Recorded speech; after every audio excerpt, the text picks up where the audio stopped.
আমি যদি আরবে হতাম মদিনারি পথ সে পথে ধরে হেঁটে যেতেন নূরে নবী হযরত।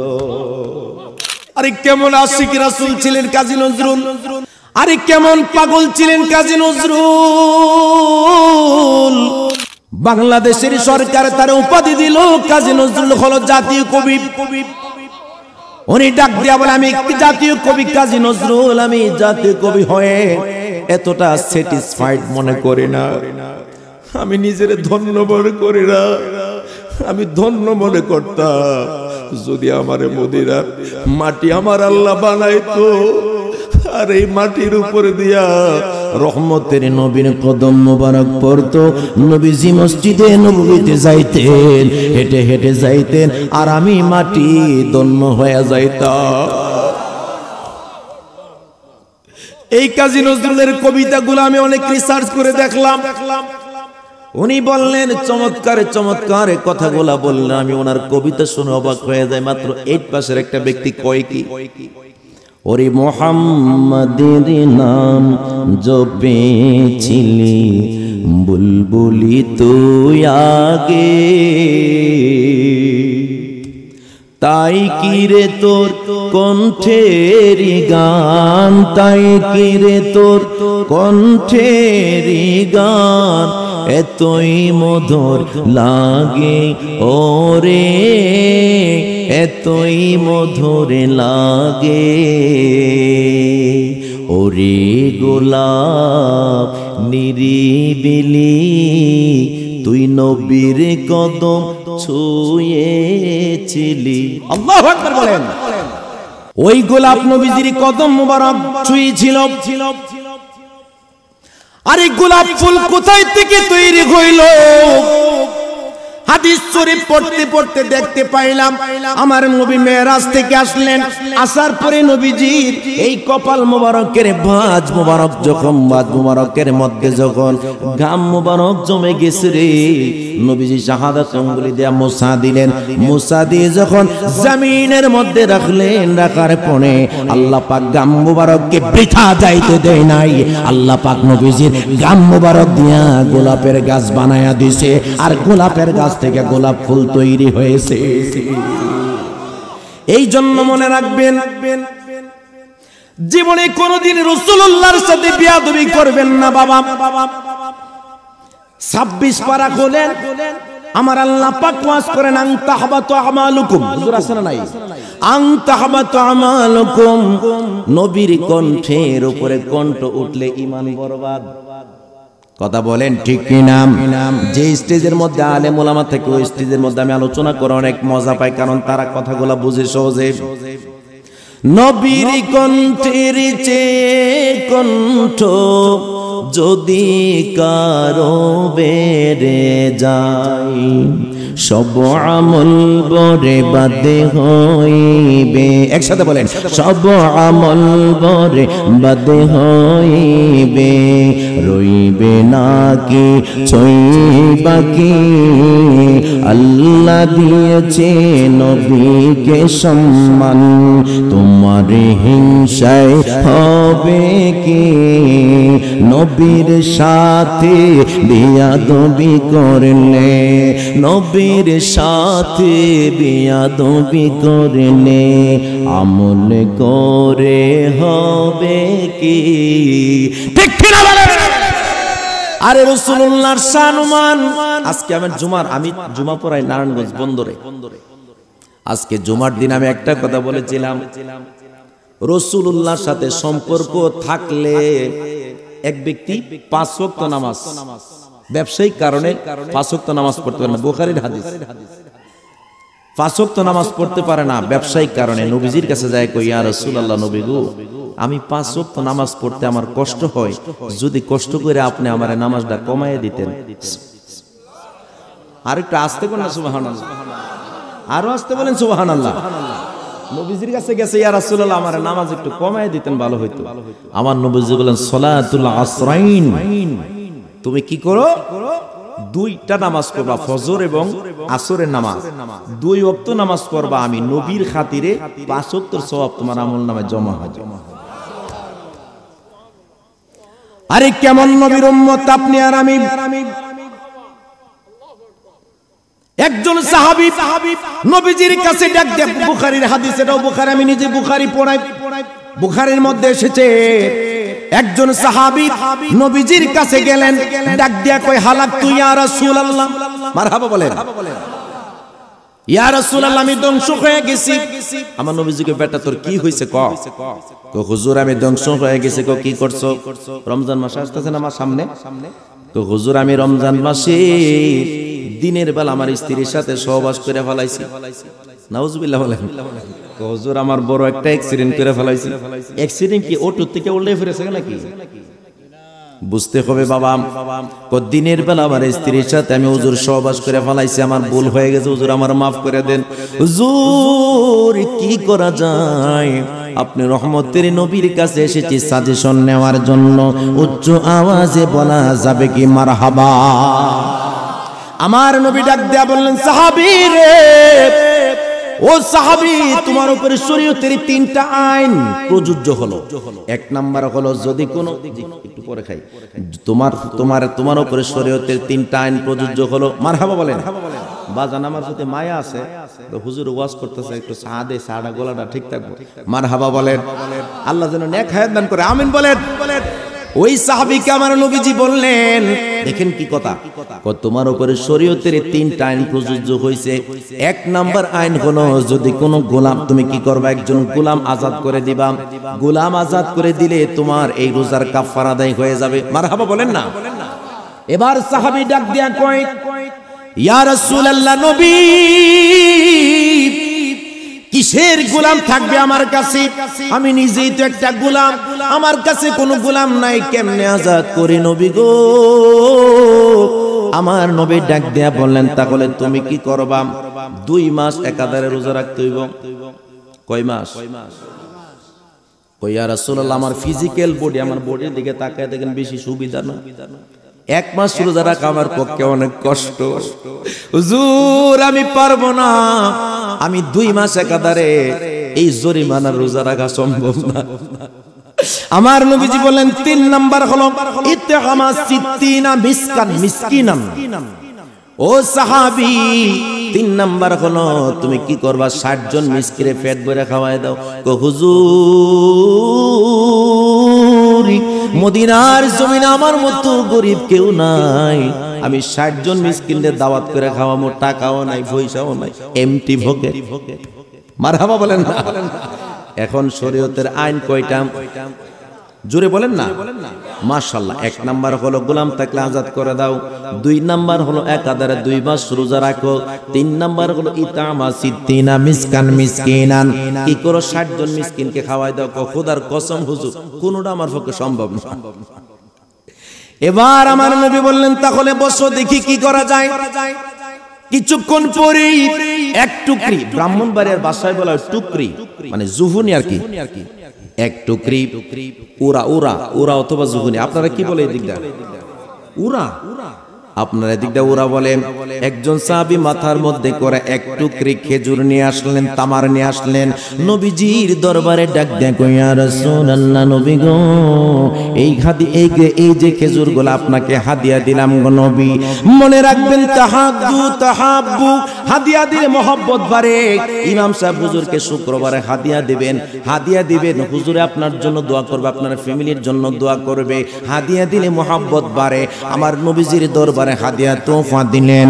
আমার নবীজির দরবারে ডাক দিয়া কই, ইয়া রাসূলুল্লাহ, নবী, ও নবী গো, আপনার দরবারে 1 টুকরি হাদিয়া দিলাম, এই খেজুরগুলো আপনার দরবারে হাদিয়া দিলাম গো নবী। আমার নবীজি ডাক দিয়া বলে, আইনা সাইল, সুবহানাল্লাহ বলেন না। লাব্বাইক হুজুর আমি আছি। তুমি কই? হুজুর আমি সামনে আছি। কয়েকটা কাজ করো, রোজা তো ভাঙছো, তিনটা ফতোয়া দিলাম, তিনটা তোমার উপর শরীয়তের আইন, কোনটাই পারবা না। এখন সহজ একটা কাজ দিতাছি। হুজুর কি কাজ? সহজ কাজ হলো এক জুফুনি এক টুকরি খেজুরে মাথার মধ্যে নাও। এই খেজুর মাথার মধ্যে নিয়া বলার পরে সুবহানাল্লাহ বলেন, ও এই টুকরি খাজার, এই টুকরি খেজুরের টুকরি মাথার মধ্যে নিয়া মদিনার প্রত্যেকটা গরিব ঘরের মধ্যে তুমি বন্টন করে দাও। যদি তুমি বন্টন করে দাও, তোমার যতটুকু কষ্ট হবে বন্টন করতে, এই কষ্টের কারণে আমি নবীর খাতিরে তোমার রোজার কাফারা আদায় হয়ে যাবে। আল্লাহু আকবার বলেন। ওই সাহাবী ডাক দেখো, ইয়া রাসূলুল্লাহ, এটাও তো পারতাম না। একজন লোক হাই হাই, আসলে ঠিক। ইয়া রাসূলুল্লাহ, নবী এইটাও তো পারবো না। কেন? কোন নবী গো, মদিনার মধ্যে আমার মতো গরিব আর কেউ নাই। আমি যদি খেজুর নিয়ে মানুষের বন্টন করে দিই, মানুষ টিটকার দিব আমারে, হে আবার বড় লোক হইলে কোন সভা, হুজুর আমারে টিটকারি মস্কারির পাত্র বানায়েন না গো নবী। আমার নবী পাক সাল্লাল্লাহু আলাইহি ওয়াসাল্লাম ডাক দিয়া বললেন, সাহাবীরে, তোমাকে শরীয়তের তিনটা আইন দিলাম, কোনটাই তুমি পারলে না। এরপরে বললাম খেজুর বন্টন করতে, এটাও পারলে না। আমি বলার পরে সুবহানাল্লাহ বলবেন, এবার ডাক দেখো, ও সাহাবী, আমি নবী তোমারে চারটা কথা বললাম, কোনটাই পালন করতে পারলা না। এই খেজুরের টুকরি মাথার মধ্যে নাও, নিয়ে তুমি বাড়িতে চলে যাও। তুমি তোমার স্ত্রীকে খাওয়াইবা, সন্তানদেরকে খাওয়াইবা, পাড়া প্রতিবেশীদেরকে খাওয়াইবা। আর আমি নবী বলে দিলাম, ওই দিক দিয়া তোমার রোজার কাফারা আদায় হয়ে যাবে। আর জোরে বলেন আল্লাহু আকবার। ইয়া রাসূলুল্লাহ, ইয়া হাবিবাল্লাহ, ইয়া রাসূলুল্লাহ। জায়গা হচ্ছে না, একটু আগে আসেন, পিছনে বের একটু আগে আসেন। জোরে জোরে ইয়া রাসূলুল্লাহ, ইয়া হাবিবাল্লাহ, ইয়া রাসূলুল্লাহ, ইয়া হাবিবাল্লাহ, ইয়া রাসূলুল্লাহ, ইয়া হাবিবাল্লাহ, ইয়া রাসূলুল্লাহ, লা ইয়া রাসূলুল্লাহ, ইয়া হাবিব। একটা জবানও বন্ধ রাখবেন না। যাদের জবান আছে চিৎকার মেরে বলেন না আল্লাহু আকবার। এখন আওয়াজ দেয়া বলুন, ওই সাহাবী কতটা রোজা রাখছে? পরবর্তীতে রোজা রাখছে কয়টা? এই যে রোজা ভাঙছে অ্যাক্সিডেন্ট কইরা, পরবর্তীতে রোজা রাখছে কয়টা? একটাও না। কয়টা রাখছে? কি রোজা রাখছে নাকি? বলুন, সে গোলাম আজাদ করছে কয়জন? এই তো আরেকটু যারা বুঝেন আর কি বুঝা কইেন, গোলাম আজাদ করছে কয়জন? মানুষ খাওয়াইছে কয়জন রে? মানুষের বাড়িতে বাড়িতে যায়া ওই কয়জনের বাড়িতে খেজুর দিছে বন্টন কইরা? উল্টা বাড়িতে নিজের বাড়িতে খেজুর পাইলেন। আমার নবীজি ডাক দিয়া বলেন, ও সাহাবী, যা বেটা খেজুর বাড়িতে নিয়ে যা, নিজের সন্তানদেরকে নিয়ে খা। উল্টা আরো রোজার কাফারা আদায় হয়ে গেছে। কার উসিলাই? মাশাআল্লাহ, আরো জোরে বলেন, কার উসিলাই? নবীর খাতিরে কি হয়ে গেল? রোজার কাফারা আদায় হয়ে গেল। আর উল্টা এক টুকরি খেজুর বাড়িতে নিয়ে গেল। এখন আপনাদের কাছে আমি প্রশ্ন করতে চাই, এলাকার নাম হলো মধ্য কালীপুর, ঠিক না? ঠিক। এলাকার নাম কি? মধ্য কালীপুর। আপনাদের সমাজের নাম মধ্য কালীপুর। এখন এই সমাজের কাছে জানতে চাই, আপনাদের আজকের মাহফিলে যিনি প্রধান মেহমান আলা, বিশিষ্ট ইসলামের চিন্তাবিদ মুফতি মুহাদ্দিস আল্লামা হযরত মাওলানা শাহ নুরুল ইসলাম সাহেব পীর সাহেবুল্লাহ সিঙ্গুলা দরবার শরীফ হুজুর কেবলা অনেক মাহের একজন আলেম, যিনি মুফতি ও মুহাদ্দিসও।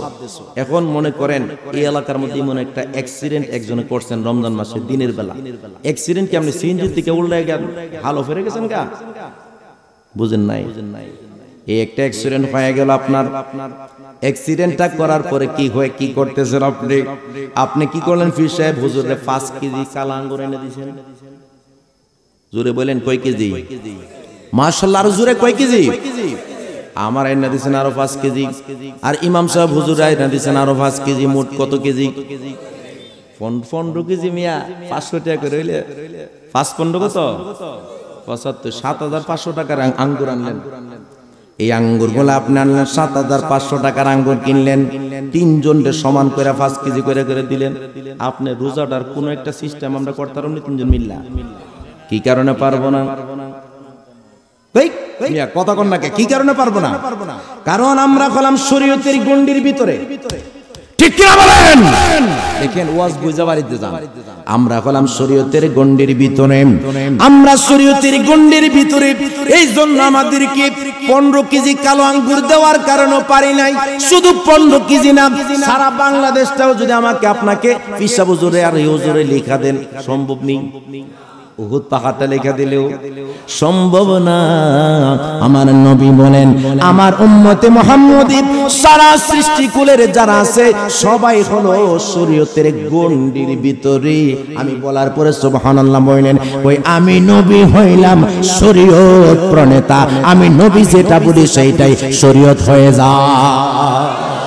আল্লাহু আকবার বলে নারে তাকবীর, নারে রিসালাত, আহলে সুন্নাত ওয়াল জামাত। নূরের নবী যেখানে, মায়ের নবী যেখানে, জিন্দা নবী যেখানে, মায়ের নবী যেখানে। উচ্চ আওয়াজে বলেন মারহাবা, আর জবান খুলে বলেন মারহাবা। আমি কয়েকদিন আগে ঢাকায়, আমি যখন রুমের মধ্যে দুপুরের খাবার খাবো, দেখেন কি কারবারটা হইছে আমার। রুমের মধ্যে দুপুরের খানা খাবো, একটু আগে আমি আমার কম্পিউটারটা পিসিটা ওপেন করলাম। ওপেন করার পরে পাকিস্তানের একটা কাসিদা শরীফ আসলো। ওই কাসিদাটা আমার সামনে আসলো। আমি ওঝোর দ্বারাই চোখের পানি ছেড়ে ছেড়ে কাঁদতেছি। দুপুরের খাবার আমি খাই নাই ওই দিন। আরে কি কথা কইলো শায়ের, কি কথা বললো আবু বকর সিদ্দিক সম্পর্কে, কি মেসেজ দেয়া দিলাম। ওয়াশিগরি মুহাব্বত জাহাঁ মুস্তফা হে, वही घर बनाने को दिल चाहता है। सुभान अल्लाह बोले। जो पहुंचा नबी ने कि कुछ घर भी छोड़ा, तो सिद्दीक़ अकबर के होठों पे आया। वहाँ मालो दौलत की क्या है जरूरत, या रसूल अल्लाह बोले। वहाँ मालो दौलत की क्या है जरूरत, जहाँ दिल लौटाने को दिल चाहता है। अल्लाहु अकबर बोलें। আবু বকর সিদ্দিক আমার নবীজির কাছে আসলেন, ডাক দিয়া কই, ইয়া রাসূলুল্লাহ, নবী ও নবী, নবী গো, নবী গো, আমার ঘরের মধ্যে মাল সম্পদ গুলা ছিল, আপনার কাছে এনে হাজির করে দিলাম। আমার নবীজি ডাক দিয়া বললেন, ও আবু বকর, তোমার ঘরের মধ্যে তুমি কি রেখে আসছো? উসমান গনি জিন্নুরাইন দান করলো, ওমরে দান করলো, হযরতে আলীও দান করলো। তুমি নিয়ে আসলা আবু বকর, ঘরের মধ্যে তুমি কি রাইখে আসছো রে আবু বকর? আবু বকর ডাক দিয়া বলে, নবী গো, ও নবী, নবী, নবী গো। পাকিস্তানি শায়েরের দুইটা লাইন আমাকে এত বেশি কাঁদিয়েছে। ডাক দিয়া কই, আবু বকর সিদ্দিক, ওয়াহা মালো দৌলত কি ক্যা হে জরুরত, ইয়া রাসূলুল্লাহ নবী গো, ও নবী, আপনি বলতেছেন আমি আমার ঘরের মধ্যে কি রাইখা আসছি গো নবী? আপনি বলেন আমি আমার বাড়ির মধ্যে কি রাইখা আসছি নবী? আর আমার মাল আর ধন দৌলত কি আর জরুরত গো নবী? যে জায়গার মধ্যে যাহা দিল লুটানে, যেই জায়গার মধ্যে আমার দিলটা, আমার প্রাণটা, আমার জানটা আপনার কদম মুবারকে কুরবান করে দিছি। আল্লাহু আকবার বলেন। যেই জায়গার মধ্যে আমার দিল, আমার জান, আমার প্রাণ, আমার সব কিছু আপনার কদম মুবারকে কুরবান কইরা দিছি নবী গো। কি দরকার, কি দরকার সম্পদের, কি দরকার মালের নবী গো? আমার সব কিছু তো আপনার কদম মুবারকে দিয়ে দিলাম। আমার দুনিয়ার কোনো সম্পদের দরকার নাই। রহমাতুল লিল আলামিন যদি আমার পাশে থাকে, আমার কোনো কিছুই জীবনে লাগবে না। উচ্চ আওয়াজে বলেন না আল্লাহু আকবার। ওয়া মাল দৌলত কি क्या है जरूरत, जहाँ दिल लुटाने को दिल चाहता है। एक साथे वो शहरे मोहब्बत, वो शहरे मोहब्बत जहाँ मुस्तफा है, वही घर बनाने को दिल चाहता है। জবানটা খুলে কি বলা যাবে ইয়া রাসূলুল্লাহ? আমি মনে করি আজকের আলোচনার বেশি দরকার। যদি আপনি হেদায়েতের নিয়তে নবীর প্রেমের সবক শেখার জন্য চিন্তা করেন, আমি মনে করি আবু বকরের এই ওয়াজের পর আর ওয়াজ দরকার লাগে না। কিন্তু সবচেয়ে বড় কথা হলো আল্লাহর পক্ষ থেকে হেদায়েত কপালে থাকতে হয়, নবীর প্রেম কপালে থাকা এটা বড় সৌভাগ্যের বিষয়। কারণ জালালউদ্দিন সুয়ুতি রাহমাতুল্লাহি আলাইহি যিনি কি করলেন, যিনি আমার নবীকে জীবনে ৭৫ বার স্বপ্নে দেখেছে। জালালউদ্দিন সুয়ুতি ৭৫ বার দেখিল নবীজি। এতবার দেখিয়াও নবী, এতবার দেখিয়াও নবী, তৃপ্তি তাহার হলো না। মদিনা মদিনা আশিক মুমিনের ঠিকানা, বলো না মদিনা মদিনা আশিক মুমিনের, বলেন মদিনা মদিনা আশিক মুমিনের ঠিকানা। চিৎকার মেরে বলেন না মারহাবা, আর জবান খুলে বলেন মারহাবা। আমার নবীজি ৮ম হিজরিতে মক্কা বিজয় করলেন। আমরা ইসলামিক স্টাডিজ বিভাগে পড়লাম। নবীজি মক্কা বিজয় করলেন কত হিজরিতে? ৮ম হিজরিতে। নবীজি যেদিন ৮ম হিজরিতে মক্কা বিজয় করেন, ওই দিন ওনার মাথা মুবারকের মধ্যে যে আমাম ছিল, যে আমামা ছিল, সেই পাগড়ি মুবারকটা ছিল কালো পাগড়ি। সুবহানাল্লাহ বলেন, আর একটু জোরে বলেন সুবহানাল্লাহ। বলুন নবীজি মক্কা বিজয় করার সময় কোন পাগড়ি মাথা ছিল? কালো পাগড়ি, আসওয়াদুল আমামা, কালো পাগড়ি। নবীজি মক্কা শরীফে ঢুকলেন সাহাবীদেরকে নিয়ে। সাহাবীদেরকে দেখে মক্কার সকল কাফেররা ডাক দেয়া বলে, ইয়া রাসূলুল্লাহ নবী গো, আমরা যুদ্ধের জন্য প্রস্তুত নয়, আপনি রহমতের নবীর হাতের দিকে তাকিয়ে আছি, আপনার হাতে হাত রেখে কালেমা পড়ে মুসলমান হয়ে যান। এই জন্য মক্কা বিজয় বিনা যুদ্ধে হয়েছে, বিনা যুদ্ধে মক্কা বিজয় হয়েছে। সুবহানাল্লাহ বলে। আমার নবী যে একটা কাজ করলেন, মজার কাজ। হযরতে বেলালকে ডাক দিলে, এ বেলাল এদিকে আসো। খানায় কাবার ছাদের মধ্যে উঠো। ইয়া রাসূলুল্লাহ আপনি থাকবেন নিচে, আমি উপরে উঠবে, বেয়াদবি হবে। আমার নবীজি বললেন, তুমি কি কোরআনের আয়াতটা পড়ো নাই? হযরতে বেলাল কাবার ছাদের মধ্যে উঠলেন। আপনারা আওয়াজ দিয়ে বলুন, আমরা আজান দেই কোন দিকে? এই কথাটা পুরোপুরি সঠিক না। আমরা কাবামুখী হইয়া, কিবলামুখী হইয়া, আমরা হচ্ছি পূর্ব দেশের মানুষ, মানে কাবা শরীফ থেকে পূর্বের মানুষ। কোন দিকে?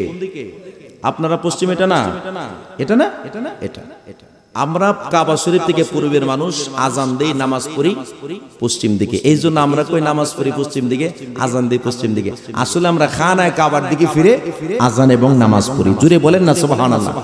এখন কাবা শরীফের পশ্চিমে যারা, এরা কোন দিকে আজান নামাজ পড়ে? জুড়ে বলেন। এখন যারা কাবা শরীফের এদিকে উত্তরে, তারা কোন দিকে পড়ে? যারা দক্ষিণে, তারা কোন দিকে পড়ে? অর্থাৎ কাবা শরীফটা হলো পৃথিবীর মাইক সেন্টার। ইন্না আউয়ালা বাইতি ফুদিআ লিন-নাসি লাল্লাযী বিবাক্কাতা মুবারাকাও ওয়া হুদাল লিল আলামিন। এটা হলো হেদায়েতের প্রথম ঘর। এটা পৃথিবীর মাইক সেন্টারের মধ্যে আছে। আরো আসতে বলেন না সুবহানাল্লাহ। মাঝে মধ্যে মরা মুরগির মতো কও সুবহানাল্লাহ। এটা আসতে কইলেই মিয়া। জোরে বলেন আল্লাহু আকবার। এখন কাবা শরীফের ছাদের মধ্যে হযরতে বেলাল উঠলেন। উঠে হযরতে বেলাল আজান দেয় না। আমার নবীজিকে, বেলাল তুমি কেন আজান দিতেছো না? কিভাবে তুমি চুপ হয়ে আছে কেন? কই ইয়া রাসূলুল্লাহ, সারাটা জীবন আমি তো মদিনা শরীফ থেকে যখন আজান দিয়েছি, মদিনার দক্ষিণ দিকে হচ্ছে খানায় কাবা। তারা হজ করতে গেছেন। মদিনা শরীফ থেকে কাবা শরীফ কোন দিকে? দক্ষিণে। কোন দিকে? কি কথাটা সত্য না মিথ্যা? সত্য। কাবা শরীফ হচ্ছে দক্ষিণ দিকে। কই ইয়া রাসূলুল্লাহ, এতদিন কাবা মুখী হয়ে আমি আজান দিছি, আজকে তো স্বয়ং কাবা আমার পায়ের নিচে, এখন আমি কোন দিকে ফিরে আজান দিতাম? সুবহানাল্লাহ বলবেন না? এবার আমার নবীজি ডাক দিয়া বললেন, ও বেলাল, বেলাল, ও বেলাল, বেলাল রে, তুমি এবার কাবার ছাদের মধ্যে উঠে টেনশনের মধ্যে পড়ে গেলাম। ও বেলাল, তুমি কি দেখো না রে, আমি রহমাতুল লিল আলামিন কাবার কাবা। ওরে আশা যে দিদার পাবো, কবে যে মদিনায় যাব। আশা যে দিদার পাবো, কবে যে মদিনায় যাব। যেথায় কাঁদেন নবী দো জাহান, আশা পুরাও আল্লাহ মেহেরবান। সাপ মারলো বেকে চিনে, লেবাসে উম্মত অনেকে জন। সাপ মারলো বিকে চিনে, লেবাসে উম্মত অনেকে জনে। যাদের নবীর মুহাব্বত নাই, হাদিস কই তাদের ঈমান নাই। যাদের নবীর মুহাব্বত নাই, হাদিস কই তাদের ঈমান নাই। মুসলিম শরীফ আছে গো প্রমাণ, আশা পুরাও আল্লাহ মেহেরবান। সুবহানাল্লাহ বলেন। নবী বলেন, হাবশি বেলাল, তুমি কেন দিচ্ছ না আজান? আজান দিবে কাবার সাদে, পড়ে গেল ভীষণ ফাঁদে। আচ্ছা, আজান দিবে কাবার সাদে, পড়ে গেল ভীষণ ফাঁদে। কোন দিক ফিরে দিবে গো আজান? আশা পোড়াও আল্লাহ মেহেরবান। নবী বলেন, ওরে বেলাল, আজান কেন দিচ্ছ না রে বেলাল? কাবারো কাবা চিনো না, নবীজিকে কি দেখো না? আল্লাহু আকবার বলে। ওরে কাবারো কাবা চিনো না, নবীজিকে কি দেখো না? ওবে তোমার প্রেমে রো আজান, আশা পুরাও আল্লাহ মেহেরবান। আল্লাহু আকবার বলে। আর একটু জবান খুলে বলতে হবে আল্লাহু আকবার। আমার নবীজি একটা কথা বললেন, তুমি কি কাবারো কাবা দেখো না?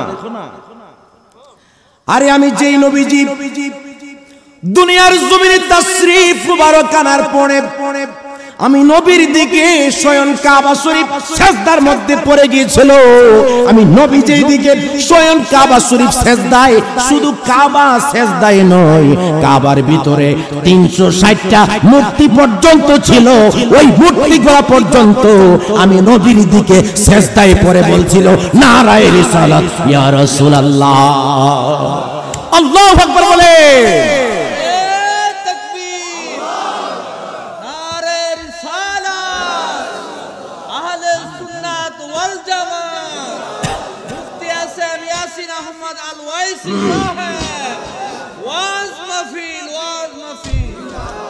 এবার চিৎকার মেরে বলেন মারহাবা। তাহলে আমার নবী হলো কাবারও, মাশাআল্লাহ, আর জোরে বলেন কাবারও কাবা। আওয়াজ দিয়ে বলুন মক্কার দাম বেশি নাকি মদিনার দাম বেশি? অর্ধেক লোক কইছে না। অর্ধেক লোক কেন কইছে না জানেননি? অনেকে কয় মক্কার দাম হইতো বেশি, মক্কায় নামাজ পড়লে 1 রাকাতে 1 লক্ষ, আর মদিনায় নামাজ পড়লে 1 রাকাতে 50,000। তো মক্কার দাম হইতো বেশি। আরেকবার সুযোগ দিলাম, বলেন মক্কার দাম বেশি নাকি মদিনা? এখন পার্সেন্টেজ বাড়ছে মদিনার। আল্লামা তকিউদ্দিন সুবকি রাহমাতুল্লাহি আলাইহি বলেন আন্না রাউদাতান নবী সাল্লাল্লাহু আলাইহি ওয়াসাল্লাম খায়রুম মিনাল কাবাতিল মুশাররাফা ওয়া আফদালিল আরশিল মুআল্লা। উচ্চ আওয়াজে বলেন সুবহানাল্লাহ। আল্লামা তকিউদ্দিন সুবকি বলেন আল্লাহর খানায় কাবা থেকে খায়রুম মিনাল কাবাতিল মুশাররাফা, আল স্বয়ং আল্লাহর কাবা শরীফ থেকে মদিনা শরীফের মাটি মোবারকের দাম বেশি। ও আফদালিল আরশিল মুআল্লা, এমনকি আল্লাহর আরশ আজিমের চেয়েও দামি জায়গা। আপনাদের এই মসজিদের ইমাম সাহেব আমি শুনছি, নাম কি? হযরত মাওলানা গোলাম মুস্তাফা হামিদি। উনি অনেক যোগাযোগ করছে মাহফিলের জন্য। উনি যোগাযোগ করছে, উনি একটা কাসিদা গাইছিল। কি যেন কাসিদাটার নাম? চমৎকার একটা কাসিদা, ওই যে ফরাজি কান্দির হুজুর কেবলার চমৎকার একটা কাসিদা শুরু গাইল। তো হুজুর কেবলার একটা কাসিদার মধ্যে আছে যে মক্কার চেয়ে ডাবল ডাবল রহমত মদিনায়। সুবহানাল্লাহ বলেন। হ্যাঁ হ্যাঁ হ্যাঁ হ্যাঁ। শোনো প্রেমের নবী কি শোনায়, মক্কার চেয়ে ডাবল ডাবল রহমতে মদিনায়। মারহাবা বলেন। এই গজলটা শোনার পরে আমি অনেক চিন্তা ভাবনা করতে লাগলাম, এই হাদিসটা আমি কোথায় পাই। আমি যখন হাদিস পরীক্ষা দেই, কামিলে হাদিস পরীক্ষা দেই, এই হাদিস আল্লাহ পাক আমার সামনে এনে দিয়েছে। আল্লাহুম্মা জাআল বিল মাদিনাতি দুফাই মা জাআলতা বিমাক্কাতা মিনাল বারাকাত। আমার নবী বলেন, ও প্রাণের আল্লাহ, আমি বলার পরে সুবহানাল্লাহ বললেন। আমার নবী বলেন, ও প্রাণের আল্লাহ, তুমি মক্কা শরীফের মধ্যে যত বরকত দিলা, আমি নবীর কারণে মদিনা শরীফের মধ্যে ডাবল বরকত দাও। তো নবীজি যে জায়গায় শুয়ে রয়েছে ওই জায়গার দাম কম না বেশি? আর জুড়ে বলেন কম না বেশি? ওই জায়গার দাম অনেক অনেক অনেক অনেক বেশি, এমনকি আল্লাহর আরশ আজিমের চেয়েও বেশি। এই জন্য ফরাজি কামদির হুজুর কেবলা একটা কাসিদা লিখলেন, চমৎকার এই কাসিদা, মজার এক কাসিদা। ওরে পাগল কি বলবে আমার রাসূলের শান, আশিক মঞ্জুর কি বলবে আমার হাবিবের শান। সব সৃষ্টিকে ডেকে বলবেন দেখি হাবিবের শান, যিনি আমার হাবিবি তাহার, যিনি আমার হাবিবি তাহার, কত যে সম্মান। রে পাগল কি বলবে আমার রাসূলের শান, আশিক মঞ্জুর কি বলবে আমার হাবিবের শান। কাফেররা চিনে নাই হাবিব, করে নাই সম্মান। কাফেররা চিনে নাই হাবিব, করে নাই সম্মান। হাবিবের সম্মান করে নাই, হাবিবের সম্মান করে নাই আজাজিল শয়তান। রে পাগল কে বলবে আমার রাসূলের শান, আশিক মঞ্জুর কি বলবে আমার হাবিবের শান। উচ্চ আওয়াজে জবানটা খুলে বলেন আল্লাহু আকবার।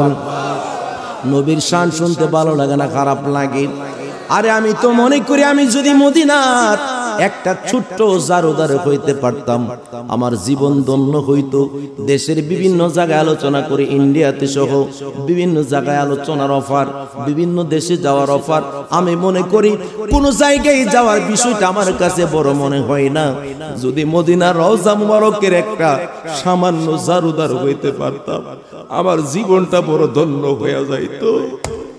কি করব টাকা দিয়া, কি করব ব্যাংক ব্যালেন্স দিয়া, কি করব অট্টালিকা দিয়া, প্রাসাদ দিয়া, আরে দামি দামি আইফোন মোবাইল দিয়া, দামি গাড়ি দিয়া, প্রিমিয়াম গাড়ি দিয়া, এলিয়ন গাড়ি দিয়া, এই দামি দামি গাড়ি দিয়া কি করব? শান শৌকত দিয়ে কি করব? আসল শান্তি তো আমার নবীজির রওজা মুবারকের কদম মুবারকে আছে। আমি তো মনে করি আল্লাহর হাবিব যদি আমাকে বলে উম্মত রে উম্মত, আমি নবী তোরে গোলাম বলে সার্টিফিকেট দিলাম, আমি বলুস মনে করি সারা দুনিয়ার সব ঐশ্বর্য আমার পায়ের নিচে চলে আসবে। রহমাতুল লিল আলামিন যদি আমারে গোলাম বলে ডাক দেই, আওয়াজ দিয়া বলেন ঠিক না বিঠি? আমি হব মদিনার সারা বেলা জাড়ুদার, রোজার কিনারে কেটে যাবে দিন আমার। একটু হাত তুলে এমনি তোলেন, হাত লারে তো শুধু এইভাবে একটু আল্লাহ যেন কবুল করে আল্লাহর হাবিব। আমি হব মদিনার সারা বেলা জারুদার, রোজার কিনারে কেটে যাবে দিন আমার। আমার স্বপ্ন যদি হই গো পূরণ, আমার স্বপ্ন যদি হই গো পূরণ, ধন্য হবে মোর জীবন মরণ।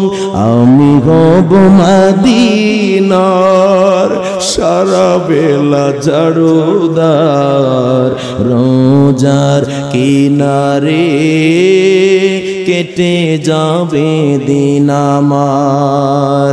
আমি হব রাসূলের রোজার চৌকিদার, হতে পারি যেন গো শাফাতের দাবিদার। আমারই স্বপ্ন যদি হই গো পূরণ, ধন্য হবে মোর জীবন মরণ। আমি হব মদিনার সারা বেলা জারুদার, রোজার কিনারে কেটে যাবে দিন আমার। আমি হব সেবাকারী জিয়ারতকারীদের, জুতা গলে মুছে দেব বিশ্বের হাজিদের। আমি হব সেবাকারী জিয়ারতকারীদের, জুতা গলে মুছে দেব বিশ্বের হাজিদের। আমার স্বপ্ন যদি হই গো পূরণ, ধন্য হবে মোর জীবন মরণ। আমার স্বপ্ন যদি ধন্য হবে মোর জীবন মরণ। আমি হব মদিনার সারা বেলা জারুদার, রোজার কিনারে কেটে যাবে। একটু জবানটা খুলে বলেন না ইয়া রাসূলুল্লাহ। বন্ধুরে আমার, অনেক মুরব্বীদের চোখে পানি চলে আসছে, অনেক যুবকের চোখে পানি। দুনিয়ার কোটিপতি হওয়ার স্বপ্ন দেখার জন্য এই চোখের পানি নয়, এই পানি আমার রাসূলুল্লাহ রওজা পাক থেকে দেখে আমার উম্মতের জন্য আমার উম্মত আমি নবীর জন্য কত পাগল। আমার নবী বলে উম্মত রে লা তামুসুন্নার মুসলিমান রানি। আমার নবী বলে উম্মত রে ও উম্মত আমি নবী তোরে কথা দিলাম, আমি নবীরে যদি এক নজরে দেখা ফালাইতে পারো, আমি নবী তোরে কথা দিলাম উম্মত লা তামসুন্নারু মুসলিমান রানি আও রামান রানি। যেই পাগলামি নবীকে একবার দেখা ফালাই তার জন্য জাহান্নামের আগুন চিরতরে হারাম হয়ে যায়।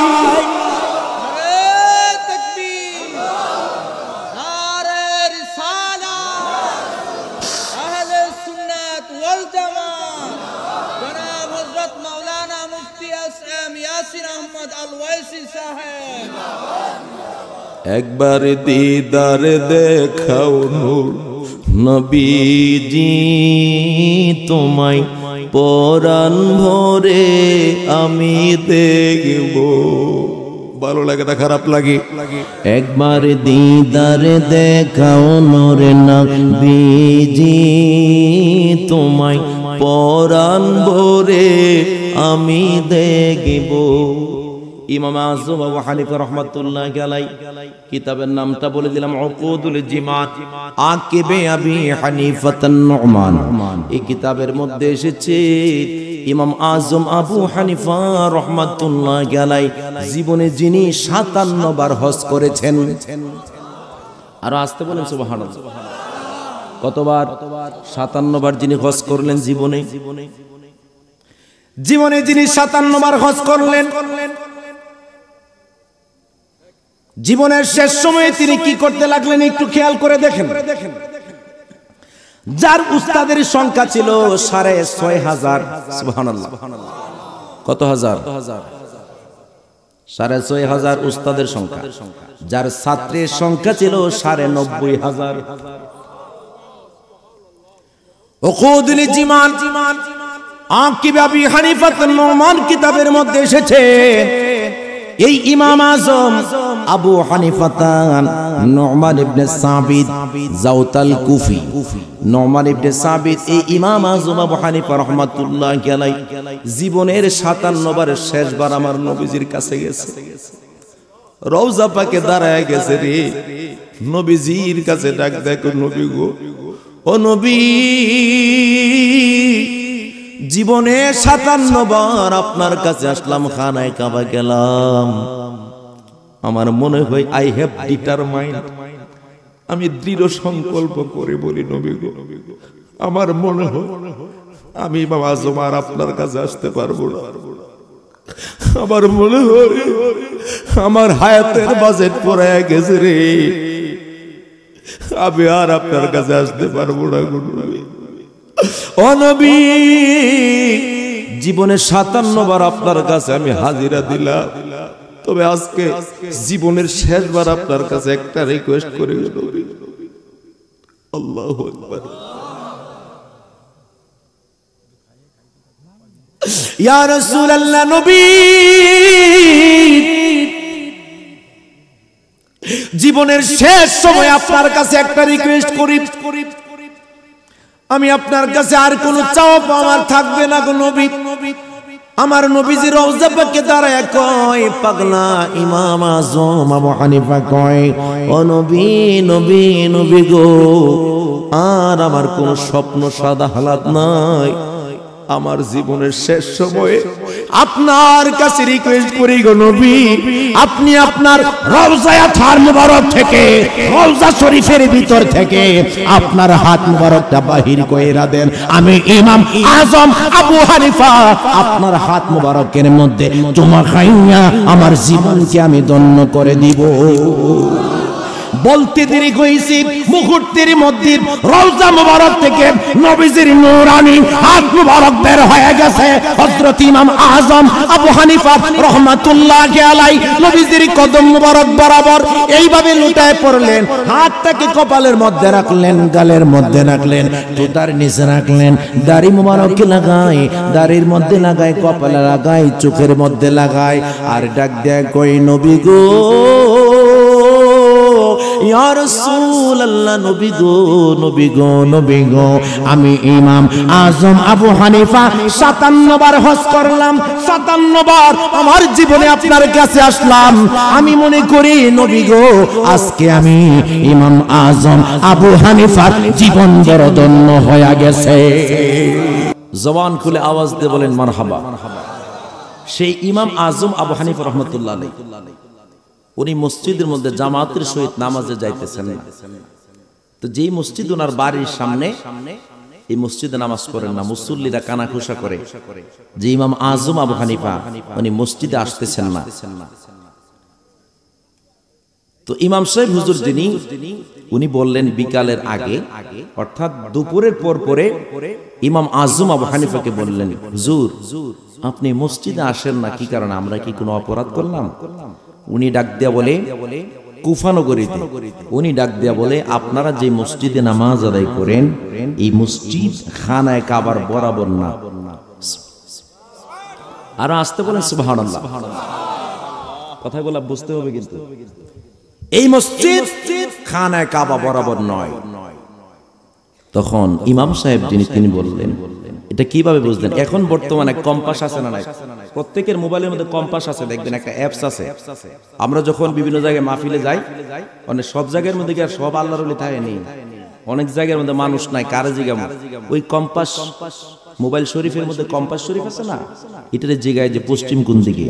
এছাড়াও আরেকটা অ্যাপস আছে, কিবলা কোন দিকে আপনাকে বাতলিয়ে দিবে, এই বরাবর কিবলা। তো ওই সময় তো আর এই এরকম এত আধুনিক যুগ ছিল নাকি? তো ইমাম সাহেব যিনি, তিনি বললেন একটা মজার কথা, আমি বলার পরে সুবহানাল্লাহ বলবেন। উনি বললেন, যে ব্যক্তি কুফা নগরী থেকে মক্কা শরীফ পর্যন্ত মেজারমেন্ট করতে পারে, পরিমাপ করতে পারে, পুরাপুরি না হলে কোন দিকে কি, এই ব্যক্তি মসজিদকেও ঠিক করে দিতে পারে। উনি বললেন ঠিক আছে, আমি আসরের নামাজের পরে আসবো। ওই ইমাম আযম আবু হানিফা রাহমাতুল্লাহি আলাইহি আসরের নামাজের পরে আসলেন। আসার পরে সবাই দাঁড়ায় রয়েছে, মসজিদ কেমনে কি করব? মসজিদ কি মনে করেন 60 জনে কান্দুলে ঠিক করব?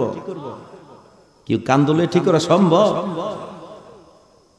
এখন অনেকে মনে মনে ভাবতেছে, মনফিল আর কুইরা কয়েকজনে মিল্লা বাইন্দা বাইন্দা যেমন একটা সিস্টেম করব। দেখেন কি করতেছে ইমাম আযম আবু হানিফা। ইমাম আযম আবু হানিফা মসজিদটা একটু বাঁকা হয়ে আছে এইদিকে।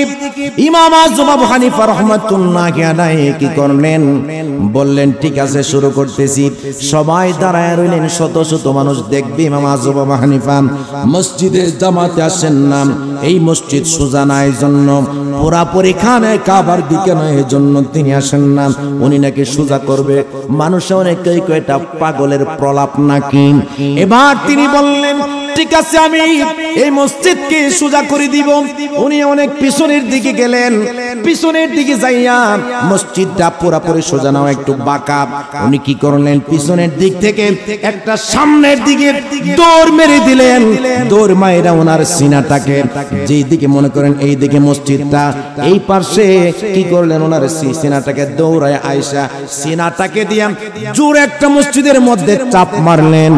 চাপ মারতে দেরি হয়েছে, মসজিদ পুরাপুরি সোজা হয়ে গেছে। আর জোরে জোরে বলেন আল্লাহু আকবার।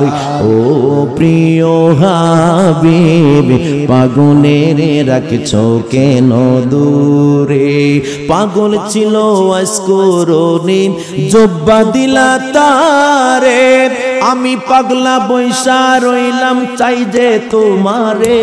প্রিয় হাবিব, পাগলের রাখছো কেন দূরে? বলেন প্রিয় হাবিব, পাগলের রাখছো কেন দূরে? আল্লাহু আকবার বলেন। ভালো লাগে না খারাপ লাগে? আর কতক্ষণ চলবো? সাড়ে রাত এহানো স্কুলে চলবো বাবা, আমার আর কোনো বাড়িঘর নাই। দেখেন এই সিজনে মানে আমার কোনো রেস্ট নাই।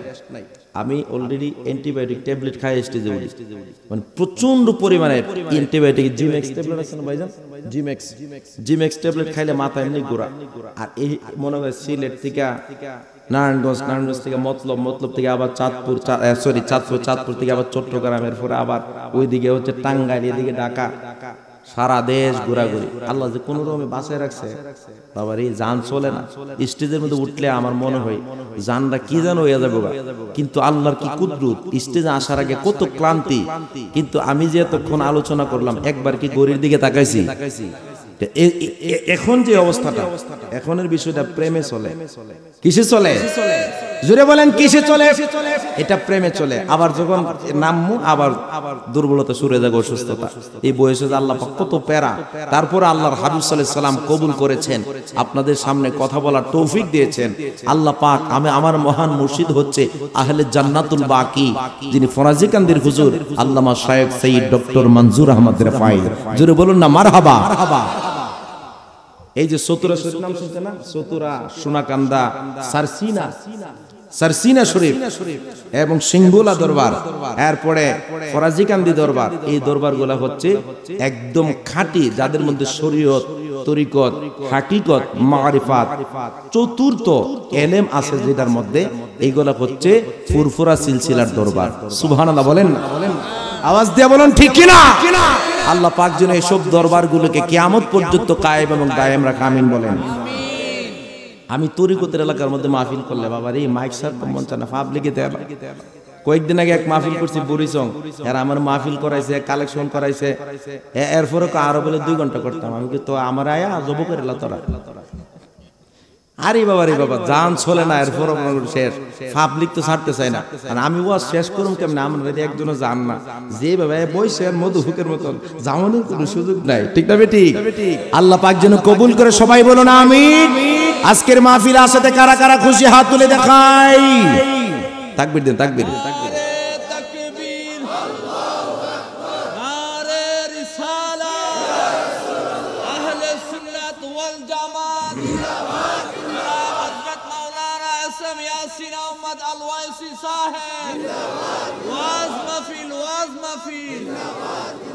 উচ্চ আওয়াজ বলেন মারহাবা। খুশি না বেজার? আলহামদুলিল্লাহ। আপনারা চিন্তার কোনো কারণ আছে? আজকের মাহফিলে তাবারুক আছে, লাস্টে খায়া টেয়ে যাবেন। ঠিক নেও? ঠিক নেই নাকি? না খায়া যাবেন গা? না, গুসা করছি। গুসা করলে লস। গুসা করলে কি? আপনি শ্বশুর বাড়ি যদি গুসা করেন বল লাগে, এহানো ফাম সাম দিয়া যত খাইতারেন কাজ হইব, শরীর ভালো থাকবে। ঠিক না বেটি? আল্লাহ পাক যেন কবুল করে, সবাই বলুন আমিন। দুরূদ শরীফ পড়তে পারবেন মহব্বত নিয়া? একটু মহব্বতে পড়েন আল্লাহুম্মা সাল্লি। মাশাআল্লাহ। মাওলানা মুহাম্মদ ওয়া আলা আলি সাইয়্যিদিনা।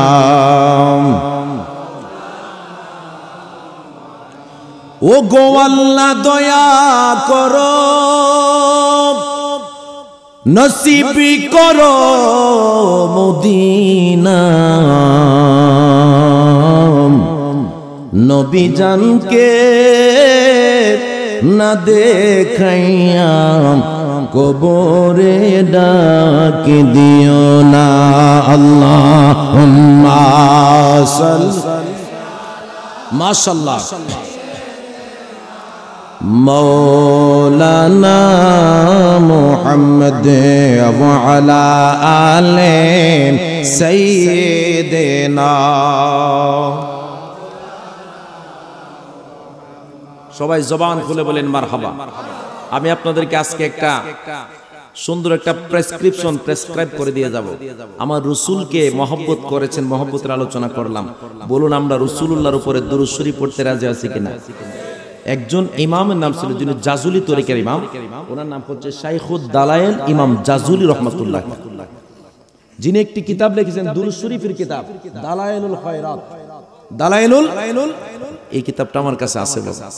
ওনার জীবনে উনি দুরূদ শরীফের উপরে তেমন কিছু আমল করতেন না, কিন্তু উনি জাজুলি তরিকার বিশাল বড় একজন আলেম ছিলেন, আল্লাহর ওলি ছিলেন। উনি জোহরের নামাজ পড়বেন, উনি পানি পাচ্ছেন না। ইন দ্য মিন টাইম উনি পাগলের মতো কান্না শুরু করলেন, ছোট বাচ্চার মতো।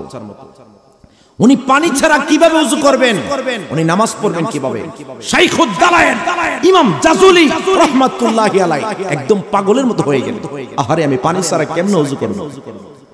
ইন দ্য মিন টাইম উনি এক কূপের সামনে গেলেন। কূপ চিনেন আপনারা? কুয়া। এখনের পোলাপান তো চিনবো না, মুরব্বীরা চিনবেন। কুয়া, আগে তো কুয়া থেকে পানি উঠায় খাইতো এবং ওযু করতো, গোসল করতো। একটা কুয়ার সামনে গেলেন, কিন্তু কি দুর্ভাগ্য রে বাবা, ওই কুয়ার সামনে গেছে পরে বালতি নাই, রশিও নাই। এখন পানি অনেক নিচে, প্রায় 40 থেকে 45 হাত নিচে। এবার পানির সামনে দাঁড়াইয়া জাজুলি তরিকার ইমাম জাজুলি চোখের পানি ছাড়িয়া কান্দে। পাহাড়ের নিচের মধ্যে ছিল কুয়াটা। এই পাহাড়ের উপরে ছোট্ট একটা ঘরের মধ্যে 8 বছরের একটা মেয়ে বাচ্চা দেখতেছে একটা মুরব্বী আলেম। এই আলেম সাহেব কি করতেছেন? চোখের পানি ফালায়া ফালায়া কান্দে রে। উনি কি করতে লাগলেন? ছোট্ট 8 বছরের মেয়ে বাচ্চাটা ওনার জানালা দিয়া আস্তে করে একটু থুতু ফেলে দিলেন। আল্লাহর কুদরতে থুতুটা কূপের মধ্যে পড়ল। কূপের মধ্যে পড়তে দেরি হয়েছে, কূপের পানি ফুলে ফুলে ফুলে ফুলে ফুলে ফুলে একবারে কূপের সমান হয়ে গেছে। অবাক কান্না। এবার কি করতে লাগলেন? উনি উপরের দিকে তাকাইলেন, দেখতেছেন ছোট্ট একটা মেয়ে বাচ্চা মুস্কি মুস্কি হাসে। ওই বাচ্চাকে জিজ্ঞাসা করলেন, মা ও মা, তুমি থুতু দিলা, ব্যাপার কি? তোমার থুতুর মধ্যে তো বরকত কিভাবে? এত নিচের পানি কেমনে ফুলে আসলো উপরে? ডাক দিয়া বলে, হুজুর আপনাকে আমি চিনি না, আপনি বলেন আপনার নাম কি? উনি ডাক দিয়া বলেন, আমার নাম হলো না শাইখুদ দালায়েল ইমাম জাজুলি, আমি জাজুলি তরিকার ইমাম। এবার ছোট্ট বাচ্চাটা ডাক দিয়া কয়, আপনি জাজুলি তরিকার ইমাম, আপনি একজন মস্ত বড় আল্লাহর ওলি, আপনার অনেক সুনাম শুনেছি, আপনার অনেক সুখ্যাতি শুনেছি, আপনি একজন ফেমাস ব্যক্তি, আপনি একজন ফেমাস ম্যান, একজন বিখ্যাত ব্যক্তি। আপনি আল্লাহর ওলি হইয়া পানির জন্য কুয়ার সামনে দাঁড়ায় কান্দেন, থুতু দিয়া নিচ থেকে পানিটার উপরে উঠাইতে পারলেন না। আর জোরে বলেন না সুবহানাল্লাহ। কত থুতু মারতে পারলেন না? থুতু দিলে আমি কি হবে? আমি থুতু দিলাম, কাজ হলো কেমনে? ও মা, তুমি কি আমল করো রে মা? কো হুজুর খোদার কসম আমি তেমন আমল করি না। কো কি করো তাইলে? কো হুজুর গো, আমি একটা কাজ প্রত্যেক দিন আমি কন্টিনিউ করি, সেটা হলো আমি আখিরে নবীর উপরে প্রতিদিন 1000 বার করে দুরূদ শরীফ পড়ি। আল্লাহু আকবার বলে। ছোট্ট একটি বাচ্চা 1000 বার করে দুরূদ শরীফ পড়ার বরকতে আল্লাহ পাক তার জবানের মধ্যে তো পাওয়ার দিয়ে দিলেন, এতটাই পাওয়ার দিয়ে দিলেন, তার থুতু উপর থেকে মারলেন, উপর থেকে মারলেন 40 থেকে 45 হাত নিচে, কূপের নিচের পানি উপরে উঠে গেল একমাত্র রহমাতুল লিল আলামিনের দুরূদের কারণে। ওই সময় তিনি চিন্তা করলেন, জীবনে আমি একটা কিতাব লিখবো, দুরূদের কিতাব। এই কিতাবটার নাম হচ্ছে দালায়েলুল খায়রাত। জীবনে যদি বড় হইতে চান, বড় কোন আলেম হইতে চান, বড় কোন মুফাসসির হইতে চান, জীবনে যদি অনেক বড় কিছু হইতে চান, দালায়েলুল খায়রাতের আমল করবেন, আল্লাহ পাক আপনার পজিশন অনেক বাড়ায় দিবে। বন্ধুরে আমার, এই আল্লাহর জমিনের মধ্যে 3টা 30 পারার কিতাব আছে। আওয়াজ দিয়ে বলুন কয়টা? আরো জোরে। একটা কিতাব হলো কোরআনুল কারীম, কোরআনুল কারীম। 2 নম্বর কিতাবটার নাম হলো আস-সাহহুল কুতুবি বা'দা কিতাবিল্লাহ, বুখারী শরীফ 30 পারা। কত পারা? জোরে বলেন, জোরে বলেন।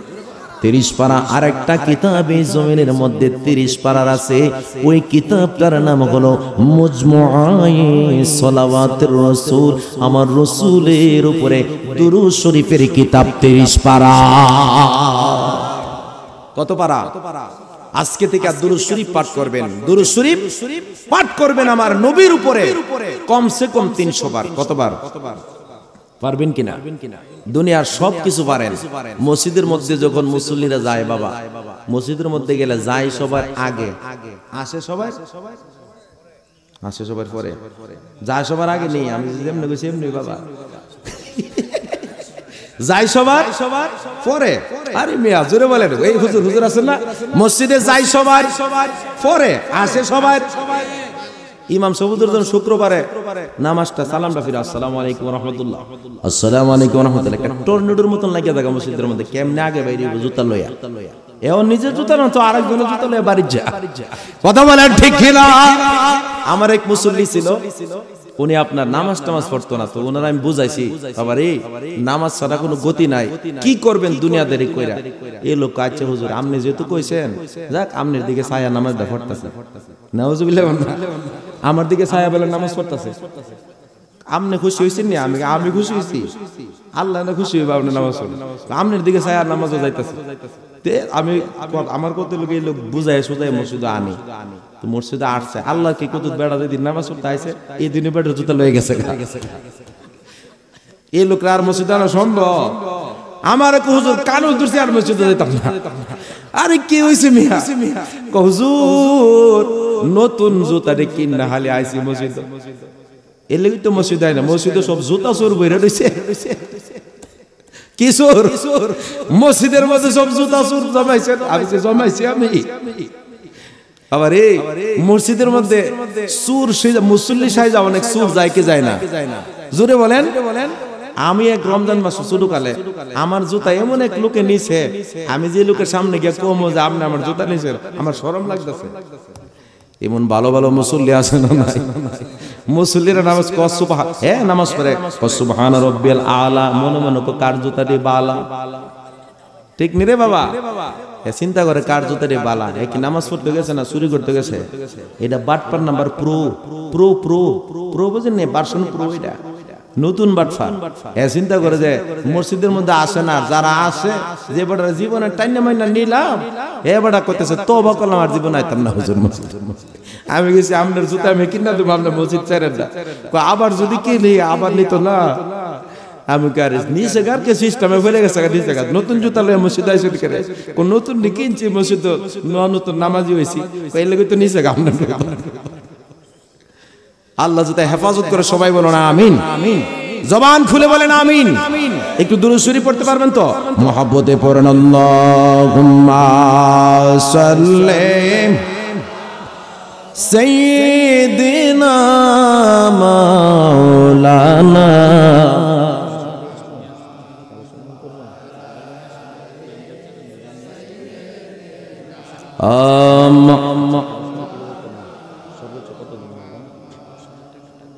ও গো আল্লাহ দয়া করো, নসিব করো মদিনা, নবী জনকে না দেখাইয়া কবরে ডাক দিও না। আল্লাহুম্মা সাল্লি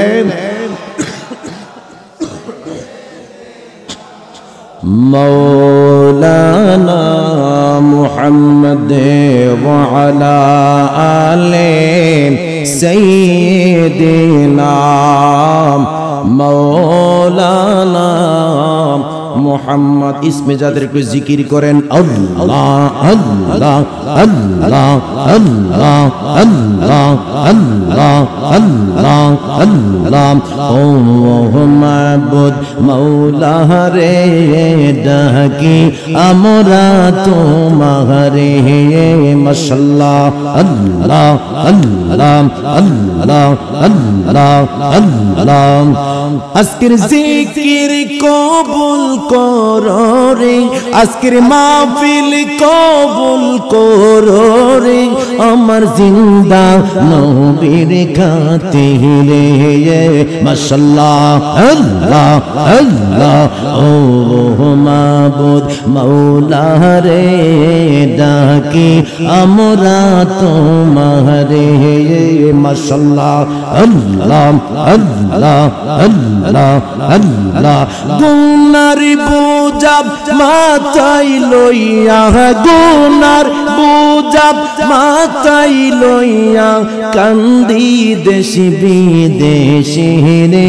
আমি ঘুরি দেশে বিদেশে রে, ও মাহবুব মাওলা রে ডাকি আমরা তোমারে মাশাআল্লাহ আল্লাহ আল্লাহ